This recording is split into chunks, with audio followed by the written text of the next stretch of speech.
The truth is everywhere, all around us and within us. But it's discovered through going within. It's realized through going within. And this is one of the problems with the teaching. It doesn't really make sense. If the truth is everywhere and all around us, why is it only realized when you go within? Logically, if it's everywhere, you wouldn't have to go within. You could go anywhere and you would find the truth. But unless you go within, you don't discover the truth.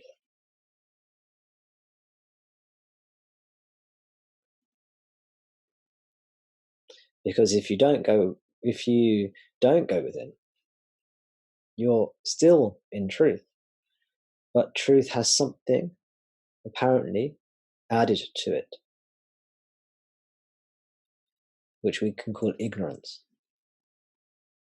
It's like a veil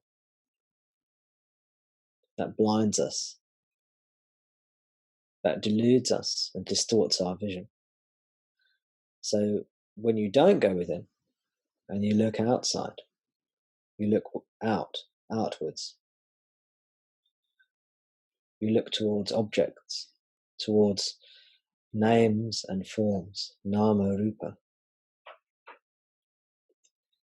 What you see is the ignorance, which is reality, but with its reality distorted. And only when you go within does the reality shine undistorted, without ignorance.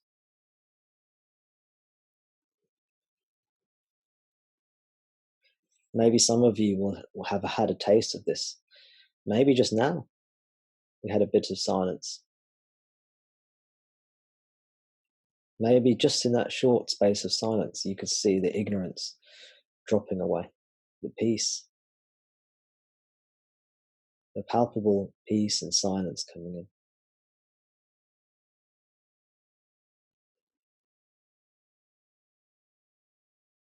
Which is qualitatively different. Qualitatively different means it has a totally different quality. It's qualitatively different to a lot of the so-called non-dual teachings out there that say everything is one. You don't need to turn within, because there is only that already.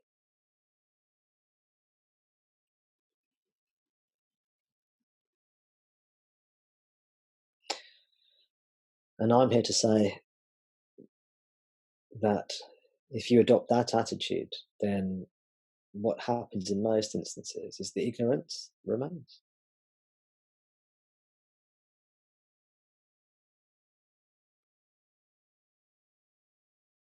The illusion and distortion,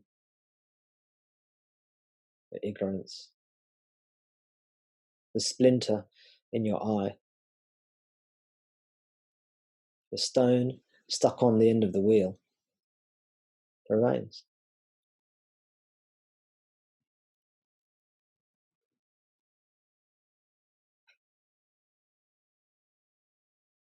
And you can imagine if you're traveling in a cart and there's a stone stuck on the end of one of the wheels and the cart's going bump, bump, bump every time the wheel rotates over the stone.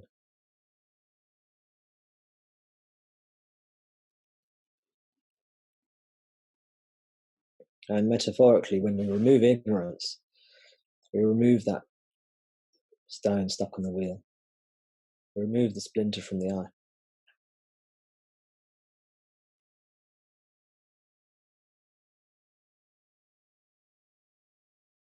But otherwise, if you don't go within, you're like the person with the splinter in the eye, saying everything is one, hallelujah, hallelujah.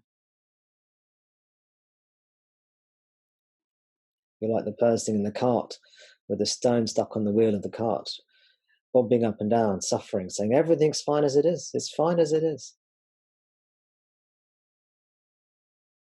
The ego will do that. It can sometimes convince itself it's okay. I'm not suffering. There's no distortion here. Everything's perfect. And then one day, maybe the splinter is removed from the eye, or the stone is removed from the wheel. And then you go, oh, this is different. This is totally different. This feels so much better. This is totally different. I've had that splinter in my eye my entire life. I didn't even realize how different it was without that splinter in my eye. Oh, I've been on a cart and it's had a bumpy wheel my entire life. I didn't even realize how smooth this journey could feel. Now that stone's been removed.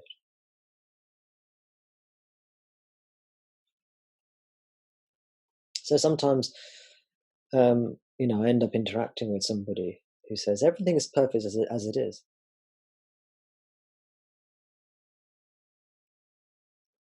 And then you can see that they have this splinter in their eye.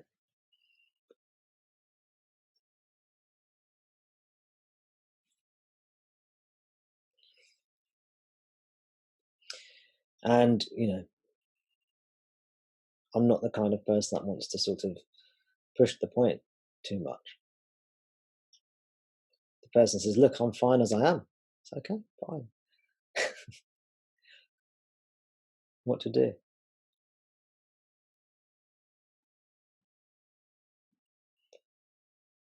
But for people who are ready to hear, it's wonderful.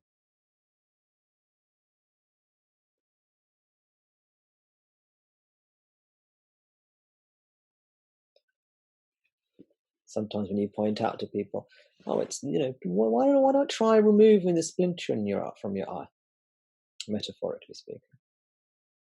They argue and say, well, there's nothing wrong with me as I am. Perfect as I am. Okay. Sorry.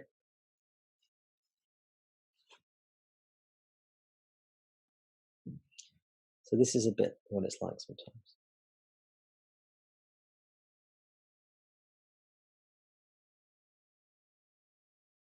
But maybe one day the splinter drops from the eye. The problem is we then, when it drops, we keep on picking it up, wedging it back in again, because it feels so weird. What will happen if there's no splinter in my eye? What will happen? The mind starts worrying. The splinter represents ignorance, of course. And ignorance is the I am, the body-mind idea.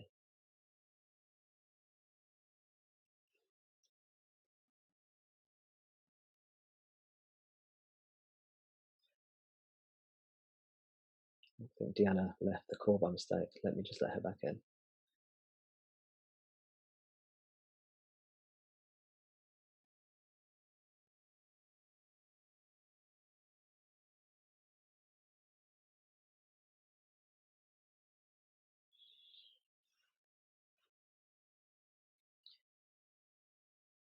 So there is a difficulty in communicating these teachings. And there is a truth in the false teachings too. Many of these false non-dual teachings. Because they will say things like, there is no duality already. There is no ego already. There is no ignorance already. The splinter in your eye is not a real splinter. It's a part of Maya. It's not real, you see. And the difficulty is that's true. That's correct.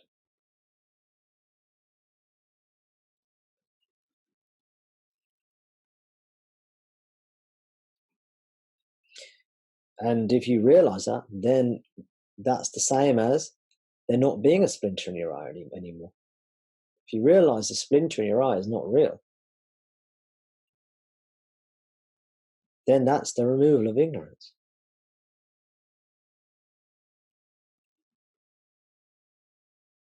So there's truth there.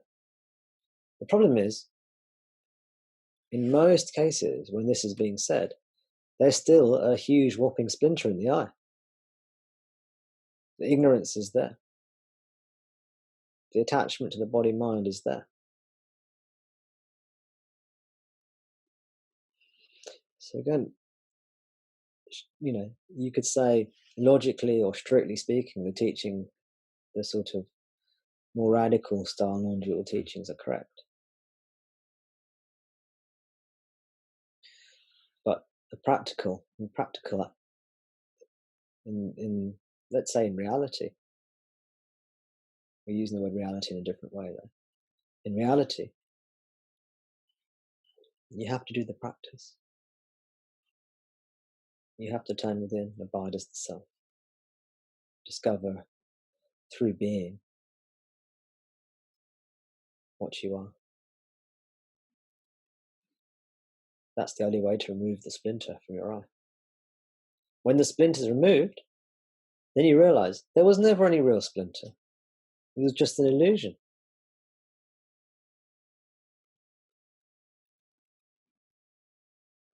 When you take the stone off the wheel, then you realize, there was never really any stone or any wheel even.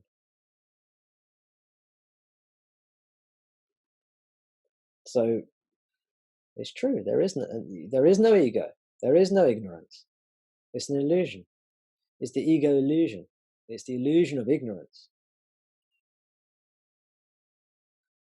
You can see how this can be tricky. So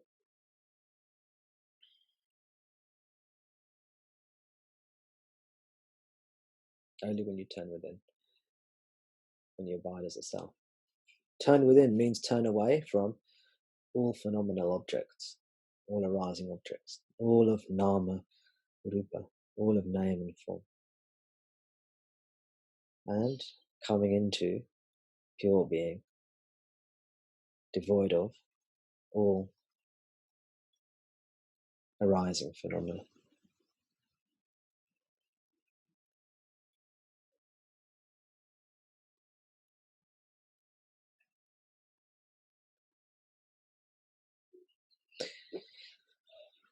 And it's interesting to read when Ramana came across these kinds of people. He sort of just let them do it. He said, okay, fine, if that's what you think, fine. What can you say? But Ramana, interesting character, because often when the people left, he would talk about them behind their back.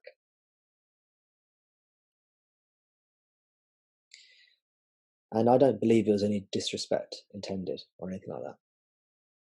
But I think it was for the benefit of the people who were more open to his teachings. He used to say, look, what does that? What can you say? They're not that interested, or they're not at that place where they're ready to hear the teaching. So, if they want to go on doing whatever they want to go on doing, and if they want to feel or think whatever they feel or think, then what can I do?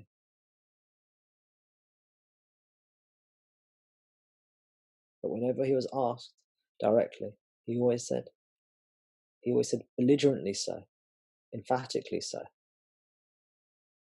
almost annoyingly so. He always said repeatedly, you have to turn within, abide as a self. Turn within, abide as a self. Turn within, abide as a self. Be the self. Know what you are. Know what you are.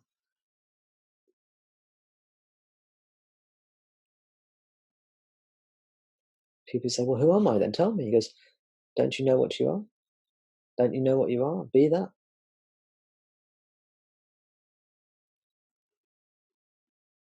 How do I find out? Who's looking? Who's trying to find out? What is this you that is looking? Always telling them to, instead of seeking answers outside of them, he says, don't you know who you are? This is the clue.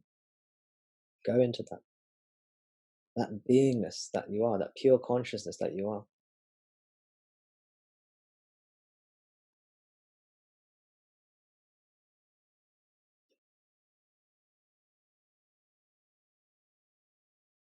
But isn't everything already perfect as it is?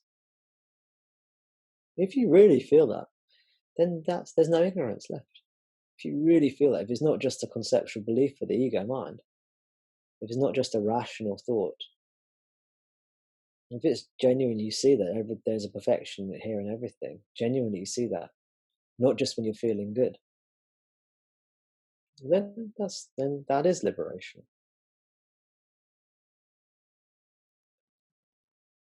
That means the ego is gone. That means suffering is gone.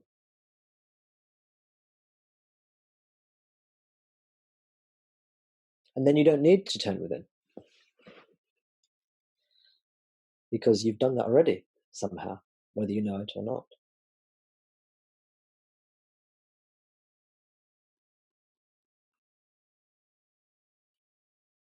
But if the suffering's there, if the friction's there, if the attachment to body, mind, and name and form and limitation is there, the sense of limitation is there, we have to turn within until it's gone. We have to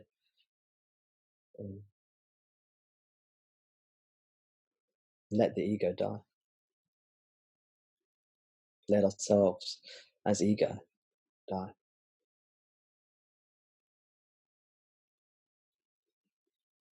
Ramana once described self-inquiry as ego suicide.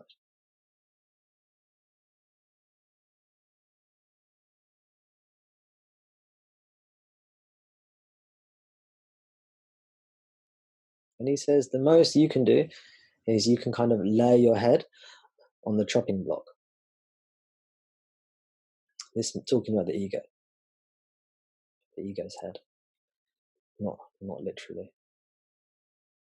And then the death blow will be delivered by God. So we give ourselves up to God. We go with Him, and then God does the rest for us.